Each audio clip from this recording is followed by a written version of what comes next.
Hello friends, welcome to the biology today and today we will discuss about memory gland और दो topic reproduction के हम लोग पढ़ चुके हैं जिसको मेल रिप्रोडक्टिव सिस्टम और फीमेल रिप्रोडक्टिव सिस्टम दोनों के दोनों।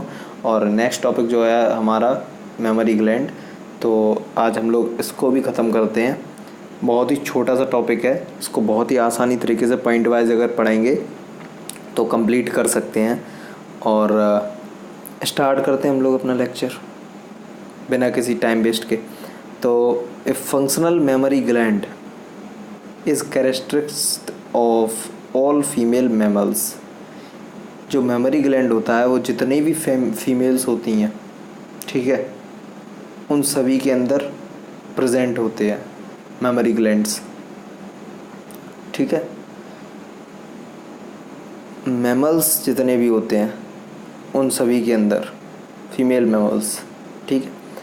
तो next point is the mammary gland are paired structure. यहाँ से आप लोग थोड़ा ट्विस्टिंग है, थोड़ा समझना, हर चीज़ आप लोग समझ सकते हो। इसके बाद मैंने जो फ्लो चार्ट बनाया उस पर आप लोग बहुत ही आसानी तरीके से समझ सकते हो, वो भी मैं अभी आपको डिस्कस करूँगा। तो जो मेमोरी ग्लैंड्स होते हैं वो पेयर्ड स्ट्रक्चर में होते हैं, मतलब पेयर मतलब दो स्ट्रक्चर होते हैं मेमोरी ग्लैंड्स के, ब्रीस्ट जिसको बोलते हैं, ठीक, फीमेल्स के अंदर होते हैं ये। Is divided into 15 to 20 memory gland lobes. जो ब्रीस्ट होती है मतलब मेमोरी ग्लैंड्स होते हैं वो पेयर्ड में होते हैं और 15 से 20 मेमोरी ग्लैंड लोब्स बनाते हैं।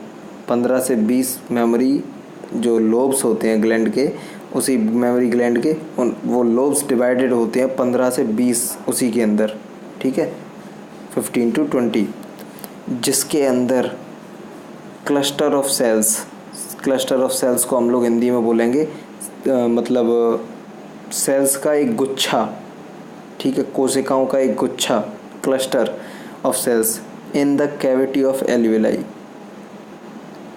क्लस्टर ऑफ सेल्स कहाँ पे होगा? एल्विलाई की कैविटी के अंदर। एल्विलाई एक और स्ट्रक्चर है यार, आप लोगों ने सुना होगा, मैं बोल रहा हूँ रिप्रोडक्टिव सिस्टम में तो ये आ गया। मेमोरी ग्लैंड के अंदर एक एल्विलाई स्ट्रक्चर होता है और एक होता है ह्यूमन ब्रीथिंग सिस्टम के अंदर एल्विलाई, वो आपने सुना होगा, ब्रोंकाई, ब्रोंक्यूल्स और एल्विलाई। इस sac like structure is called alveoli is present in the lungs. वही चीज़ दो होती हैं एल्विलाई, नॉर्मली एक होती है ब्रीथिंग सिस्टम के अंदर, डिस्कस करते हैं उसको, और ये होती है एक एल्विलाई मेमोरी ग्लैंड्स के अंदर जो कि रिप्रोडक्टिव सिस्टम में हम लोग इंक्लूड करते हैं। तो ये पॉइंट समझ में आया। मेमोरी ग्लैंड बेसिकली दो होते हैं, मतलब पेयर्ड में होते हैं और उनके अंदर 15 से 20 की मतलब क्वांटिटी में मेमोरी ग्लैंड लोब्स होते हैं, जिसके अंदर सेल्स के गुच्छे होते हैं, मतलब क्लस्टर ऑफ सेल्स होते हैं। और वो चीज़ किसके अंदर होती है? कैविटी ऑफ एल्विलाई, एल्विलाई की कैविटी, खाली जो स्पेसेस है उसके अंदर।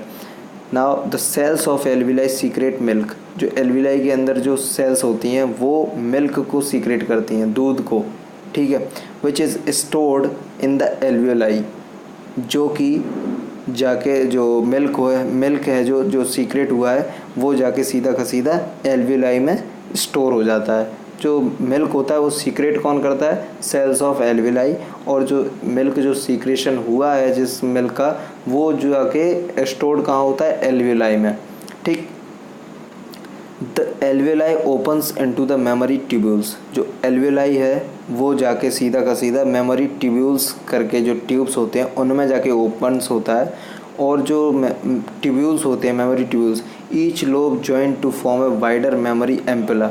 सारे के सारे मिल के एक एम्पुला बनाते हैं मेमोरी का, which is connected to lactiferous duct, जो कि डायरेक्टली लेक्टिफेरस डक्ट से कनेक्टेड रहता है, through which milk is sucked out, जिससे कि डायरेक्टली हम लोग मिल्क जो है वो सक्ड आउट मतलब बाहर कर सकते, चूस सकते हैं। मिल्क सक्ड मतलब चूसना, और मिल्क मतलब पी सकते हैं। और यही चीज़ जो मैं बता रहा हूँ वही चीज़ यहाँ पे लिखी हुई है। The tubules of each lobe join to form a wider mammary ampulla which is connected to lactiferous duct through which milk is sucked out. जो बच्चे होते हैं, इन्फेंट बॉर्न बेबी मतलब हम लोग बोल सकते हैं, जो छोटे बच्चे होते हैं, जो इन्फेंट होते हैं, वो लोग क्या है कि मिल्क जब पीते हैं मदर का, तो वो जो सक्ड आउट होता है मिल्क का, सकिंग जो करते हैं तो वो लैक्टिफेरस डक्ट्स के जरिए होता है, जिसके अंदर जो एल्विलाई है उसके अंदर सेल्स जो होती हैं वो मिल्क को सीक्रेट करती हैं, और जो सीक्रेशन होता है मिल्क का वो स्टोर हो जाता है जाके एल्विलाई में, और जो एल्विलाई है वो मेमोरी ट्यूब्यूल्स में जाके ओपन होती है। ओपन होने के बाद जो उसके अंदर जो लैक्टिफेरस डक्ट है वो डायरेक्टली सक्ड आउट करके बाहर कोई भी इन्फेंट बेबी पी सकता है। ठीक है, अब हम लोग एक झलक देखते हैं हल्की सी, जिसके अंदर यार पूरा एक ब्रीफ चार्ट सा है, वो आपको पूरा का पूरा समझा देगा कि मेमोरी ग्लैंड का कहाँ से क्या, मतलब ये सारा कुछ जो भी मैंने अभी आपको बताया वो सारा आप देख सकते हो। चलो तो स्टार्ट करते हैं। स्टार्टिंग होती है मेमोरी ग्लैंड से। मेमोरी ग्लैंड पेयर्ड में होते हैं, 2 होते हैं। ठीक, इसके बाद मेमोरी लोब्स। ठीक, मेमोरी लोब्स के बाद एल्विलाई। ठीक, एल्विलाई के बाद मेमोरी ट्यूब्यूल्स। मेमोरी ट्यूब्यूल्स के बाद मेमोरी डक्ट। मेमोरी डक्ट के बाद एम्पुला। एम्पुला के बाद लैक्टिफेरस डक्ट। मतलब कि सबसे पहले मेमोरी ग्लैंड के अंदर मेमोरी लोब्स होते हैं 15 to 20 नंबर में, और उनके अंदर जो मेमोरी लोब्स होते हैं उनके अंदर एल्विलाई होती है। एल्विलाई के अंदर मेमोरी ट्यूब्यूल्स होते हैं। ये देखो एक स्ट्रक्चर, मतलब मेमोरी ग्लैंड के अंदर इतने सारे स्ट्रक्चर हैं और इन्हीं सभी के अंदर सीक्रेशन वगैरह सारा कुछ होता है जो मैंने अभी बताया। इसके अंदर सीक्रेशन होता है, इसके अंदर जो सेल्स होती हैं, और यही चीज़ एल्विलाई स्टोर करके रखती है मिल्क को।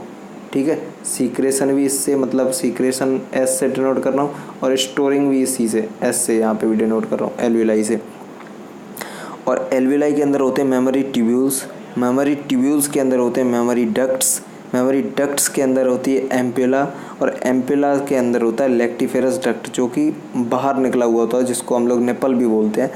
डायरेक्टली जो आउटर साइड जो होती है मेमोरी ग्लैंड के, वो निपल फॉर्म में होता है, और जो कि डायरेक्टली अटैच्ड होता है लैक्टिफेरस डक्ट से, जिससे कि इन्फेंट बॉर्न बेबी डायरेक्टली जाके मदर का जो शकिंग होता है सक्ड आउट करता है मिल्क को।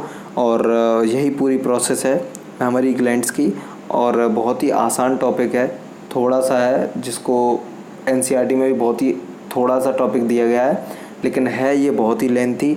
इसमें जो हम लोग पढ़ रहे हैं वो बहुत ही शॉर्ट है, और टॉपिक की अगर बात करें तो बहुत ही इजी है, आप लोग बहुत ही आराम से समझ सकते हो इसको। और मैंने आसानी से आपको नोट्स भी दिए हैं, आप लोग लिख के आप लोग पढ़ सकते हो उसे।